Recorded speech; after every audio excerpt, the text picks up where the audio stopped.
लघु कैसे बना लड़की पार्ट 7। रघु ने सोनू के लिए कॉफी बनाई और कमरे में चला गया।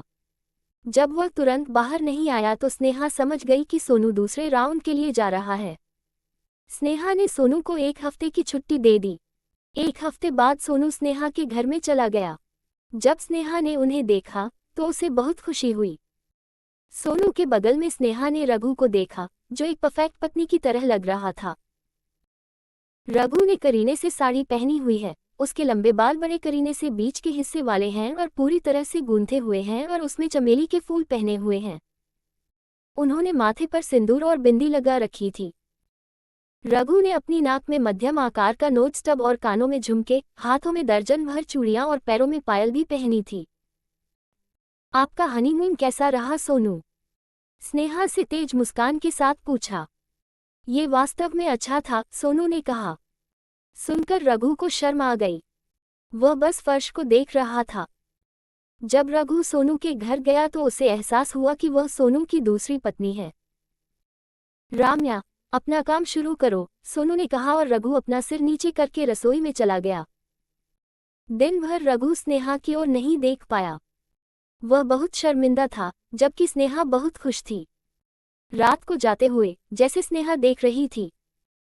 सोनू ने अपनी बाइक स्टार्ट की, जबकि रघु एक तरफ आज्ञाकारी पत्नी की तरह पीछे बैठ गया। अगले 6 महीनों तक कुछ भी नहीं बदला। रघु ने सुनिश्चित किया कि वह एक अच्छी पत्नी है, अन्यथा उसे दंडित किया जाएगा। धीरे धीरे स्नेहा की रुचि रघु का मजाक उड़ाने में खत्म हो गई। कुछ दिनों के बाद सोनू ने रघु को सूचित किया कि वे काम के लिए शहर जा रहे हैं।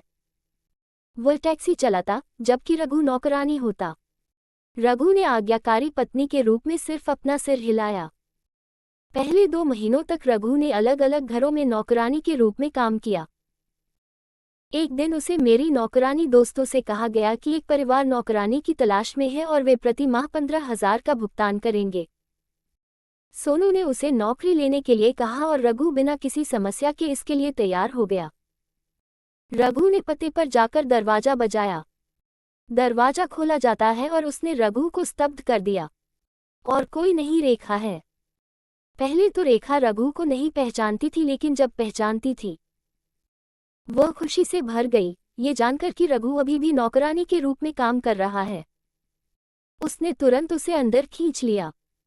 अंजलि देखो, यहाँ कौन है? रेखा ने कहा। पहले तो अंजलि ने भी रघु को नहीं पहचाना, लेकिन एक बार पहचान लिया। उसे देखकर वह खुश हो गई। रेखा ने रघु की ओर देखा और उसे सिंदूर, मंगलसूत्र और पैर की अंगुली की अंगूठी पहने हुए देखा। क्या आप शादीशुदा हैं? रेखा से उसके चेहरे पर एक सरप्राइज लुक के साथ पूछा। रघु ये कहने में बहुत शर्मिंदा था, लेकिन रेखा ने उससे फिर पूछा तो रघु ने सिर हिला दिया, जिससे अंजलि दंग रह गई। तो तुम पति क्या करते हो? रेखा से पूछा। वह एक टैक्सी ड्राइवर है, रघु ने शर्मिंदगी के साथ कहा। सदमे में थी अंजलि, पूर्व पति अब है शादीशुदा महिला। अगले कुछ दिनों तक अंजलि और रघु ने एक दूसरे से बात नहीं की, लेकिन रेखा को मजा आ रहा था।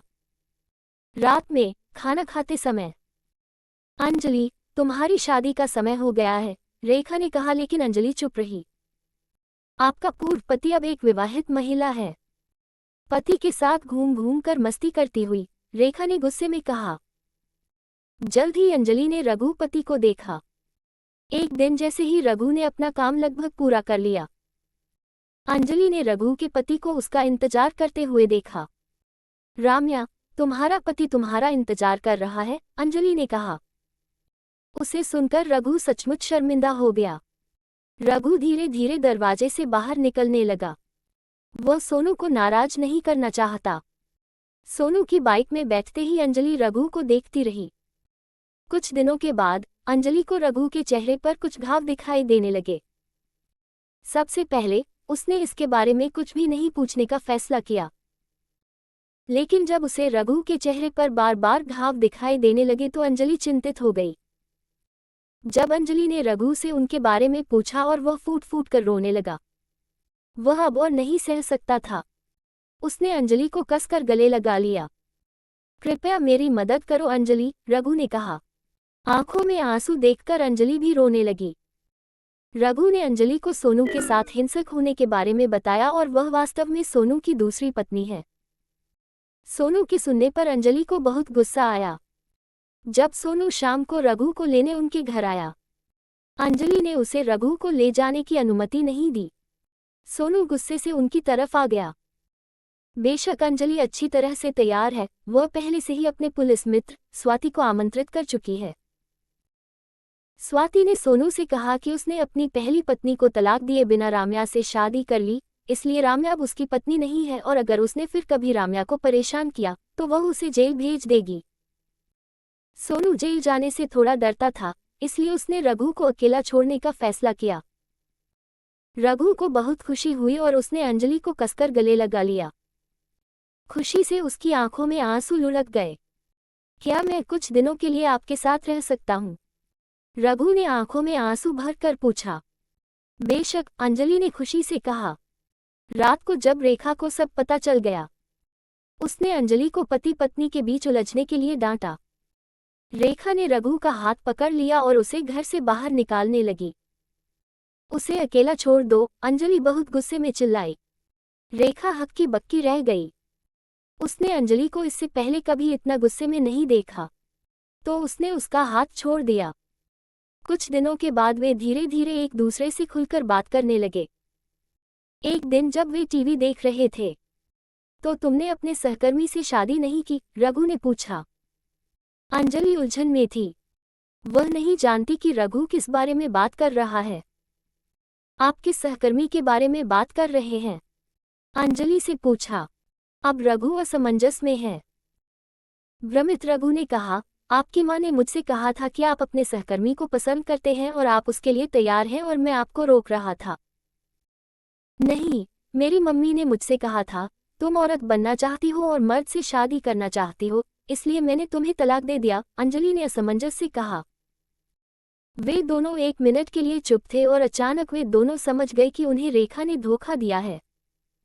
उनकी आंखों में आंसू लुढ़क गए। रघु ने अंजलि को सब कुछ बताया, कैसे वह बेघर हो गया और जब वह घर गया तब भी वह एक नौकरानी के रूप में काम करता था और उसे सोनू से शादी करने के लिए धोखा दिया गया था। सब कुछ सुनकर अंजलि बहुत उदास हो गई। वह नहीं जानती कि उसका पति नरक से गुजर रहा था। जब अंजलि ने रेखा से इस बारे में बात की, उसने इससे इनकार करने की कोशिश की, लेकिन अंजलि बहुत गुस्से में थी। उसकी मां की वजह से रघु की जिंदगी उसकी वजह से खराब हो गई है। बिना किसी और चर्चा के अंजलि ने रेखा से कहा कि वो उसे छोड़ दे और उसे फिर कभी नहीं देखना चाहती। तुम्हें अपने साथ रहने पर पछतावा होगा राम्या। वो अब मर्द नहीं रही, रेखा ने जाते हुए कहा। कुछ दिन बाद सुबह सुबह, अंजलि, क्या हम शादी कर सकते हैं और क्या तुम फिर से मेरी पत्नी बन सकती हो? रघु से पूछा, लेकिन अंजलि ने तुरंत न कह दिया। वह निराश था, लेकिन वह समझ गया वह अब आदमी नहीं है।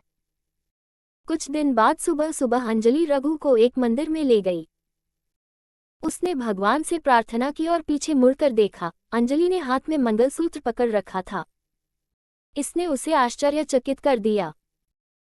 रघु, तुम जिस दौर से गुजरी हो, उसके बाद तुम कभी पुरुष या पति नहीं बन सकती, लेकिन मुझे विश्वास है कि तुम एक अद्भुत पत्नी बनने जा रही हो। पिछली बार जब मंगलसूत्र आपके गले में था, तो यह आतंक, विश्वासघात और उदासी का प्रतीक था। लेकिन मैं जो मंगलसूत्र बांधूंगा वह सम्मान, प्यार और आपको खुश रखने के वादे का प्रतीक होगा, अंजलि ने कहा और इसे अपने गले में बांध लिया। रघु अभी भी अंजलि से हैरान था। उसे यकीन नहीं हो रहा। अंजलि ने उसके गले में मंगलसूत्र बांध दिया। जब वे घर जा रहे थे तो रघु गले में लटकते मंगलसूत्र को देखकर मुस्कुराया।